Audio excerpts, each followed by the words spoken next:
yung mga nire-raise nating issue sa Maisog, nire-raise natin sa ating channel, na sana marinig tayo ng administrasyon.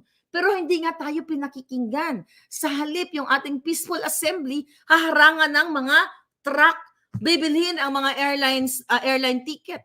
3 Maisog rally ang kinancel nila.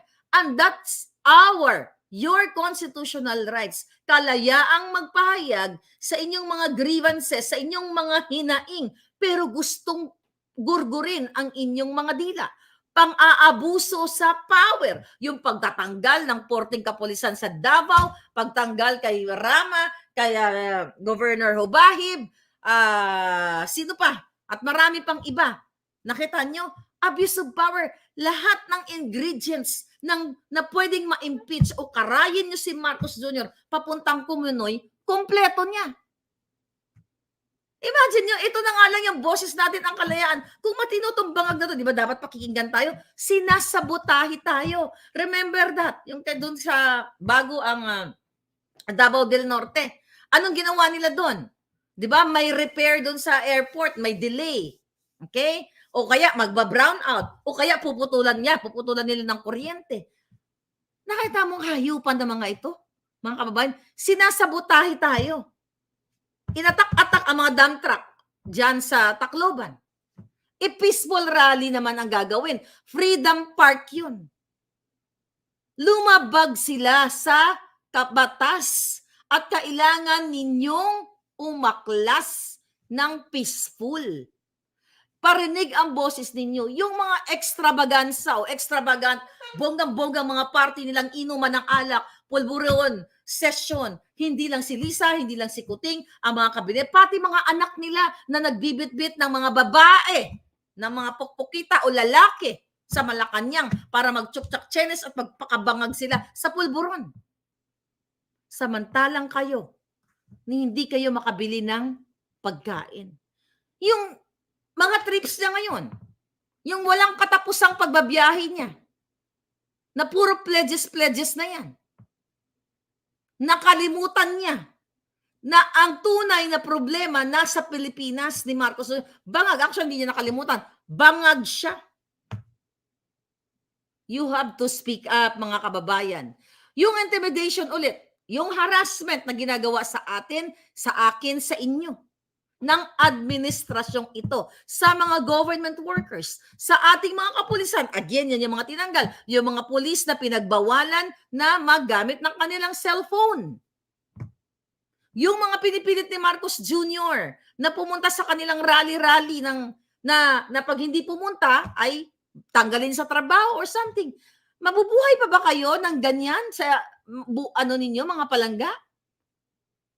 Yung mga fabricated crimes, not only kay distressed mother, sa akin, dyan, sa DOH, at sa iba pang mga ahensya na ginagawa sa inyo. Di ba? Itong mga high crimes na pinag-uusapan natin, smuggling, kidnapping, na kinasasatukutan ng gobyernong ito, ito dapat ang ating mga ilalagay sa ating mga placards. At dyan sa Maisog Rally sa New York, isa yan sa mga layunin ng Maisog, hakbang ng mga Maisog na ipaalam, sa Amerika, sa mga Filipino-Americans sa June 2. Okay? Yan ang mga ilalagay sa placards, yung involvement ni Liza Araneta Marcos sa kidnapping. Yung pagiging bangag ni Marcos Jr., yan yung mga placards dapat ang ipipresent para makita ng international audience. Dahil sobra-sobra na ang ginagawa ito. Supposedly, pag mga ganito ang problema ng isang gobyerno na ang presidente mo ay ganito nang ginagawa, dapat lalapit tayo sa mga senador, lalapit tayo sa mga kongresista. Pero paano tayo lalapit? Kontrolado na silang lahat. Bayad na ang mga jutang ginimis. Sabi ko nga, wala tayong kakampi. Okay? Wala kayong kakampi. Sino pupuntahan natin? Magkakasabwat na, pati mga Korte Suprema, nababayaran ni Lisa. Tinatakot nila, sinisindak nila. So saan mo dadalhin? Itong mga hinaing natin. Ito yung mga hiyaw natin. Yung pang-aapi sa bawat Pilipino. Saan mo dadalhin? Wala tayong kakampi sa korte, wala tayong kakampi sa kongreso, putang ina nila. Wala tayong kakampi sa lahat. Dadalhin natin sa kalsada. Dadalhin natin sa mga lugar na kailangan ma-aware ang taong bayan. Kaya may mga assembly sa iba't ibang bahagi ng mundo.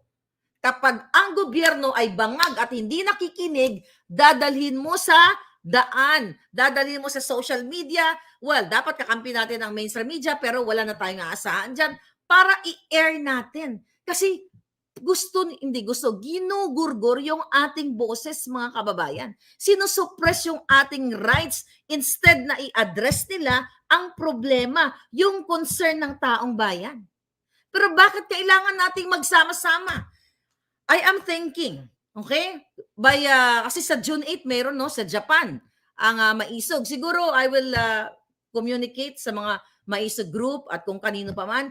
Let's do something nationwide or no, not nationwide, globally. Let's say for example, by June 8. Ito example pa lang. Walang magpapadala na OFW just for one day. Alam ko kailangan yung padala yung mga kamag-anak just for one day para ipakita natin yung ating pag-boycott sa mga bangag na ito. Kasi mararamdaman nila yan. Let's say June 8, wala munang magpapadala ng remittance sa inyong mga pamilya, ipagpabukas nyo na. But we will discuss that with other group leaders o sa inyo. Kukonsult natin. This is sa June 8 kasi di ba mayroong maisog sa Japan. Pwede nating gawin worldwide. Europa, all over the world. Then, wag tayong magpadala ng remittance during that day para makita nila yung impact kasi mararamdaman nila yan eh. Di ba? Kasi wala nga tayong boses. Sinusuppress na tayo. So kapag tayong mga mamamayan ay sinusuppress na, ano yung ating platform? Saang channel tayo pupunta? Dahil wala nang media. Di ba? Anong avenue? Well, here sa Boljak TV, here sa Maharlika Network, here sa Boljakan, andyan yung iba nating mga kaibigang mga vloggers, andyan si Third Floor Studio, si Pam at saka si Marlon, andyan si Sas, andyan si Joey, andyan si Attorney Trixie, andyan si Ka Eric, Pilipinas Kung Mahal, andyan kayo at marami, andyan si Pebbles Salakera na, na mag-echo dito. Kasi wala na tayong boses, mga kababayan. So the only avenue, the only channel na meron tayo here sa social media, even though na ginugurgur tayong lahat. Ako literally gusto nilang gurgurin. Alam na alam nyo naman, mga kababayan, yan.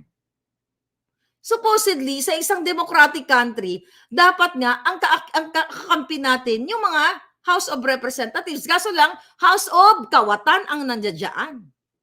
Kaya idadalhin natin ito sa social media at sa kalsada at sa buong mundo. Kasi nga, ayaw tayong pagsalitain. Gusto tayong lahat gurgurin, tinatanggalan ng trabaho. Ilan ang mga governors ang na tinanggalan ng trabaho? Di ba? Ito sa Mindanao Development Authority. Di ba? Tinanggal ng ganun-ganun na lang. Kasi gusto tayong kung pwede nga lang hilain lahat ang mga dila natin para hindi tayo makapagsalita. Yan ang gagawin ng Marcos Araneta Bangag Administration na ito.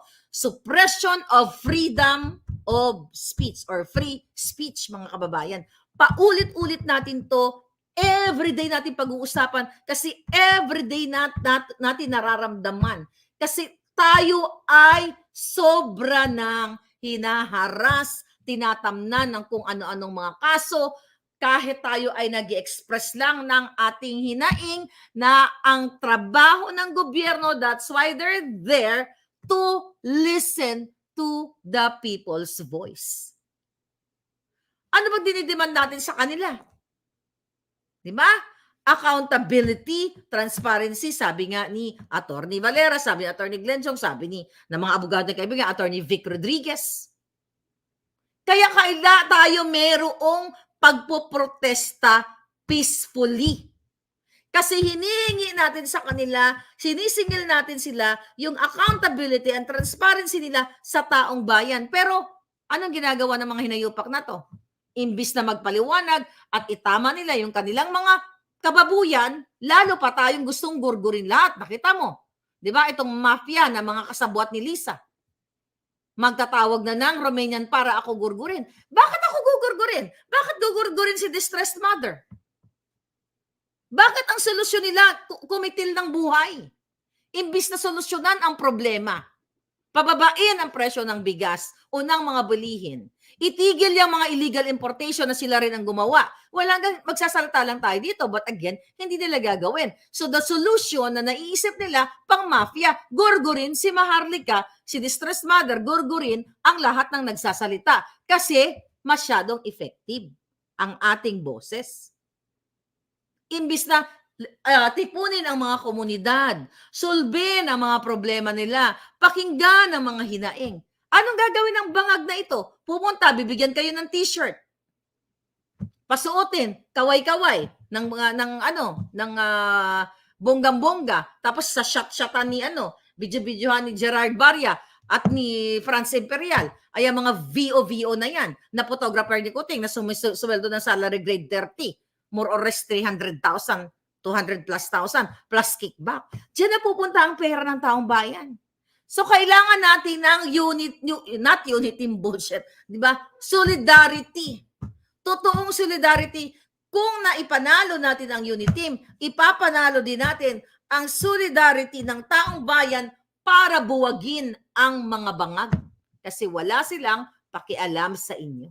Kailangan natin mag-raise ng awareness sa buong mundo. Kaya kayo dyan, yung mga matatapang, yung mga maiisog, if you can organize, if you can lead, hakbang ng maisog, pwede po kayong mag-communicate tayo. We will promote your organization. At syempre, susundin natin yung organization ng hakbang ng maisog sa Pilipinas. Magkukunik-kunik tayo para mag-set up tayo ng, let's say, June 8, simulcast. Boycott natin ang remittance o yung mga tsuper, mga tricycle driver, wag muna kayo mamasada just for one day. I-boycott natin ang mga inayupak just for one day to show, di ba? Protest na umaaray ang taong bayan.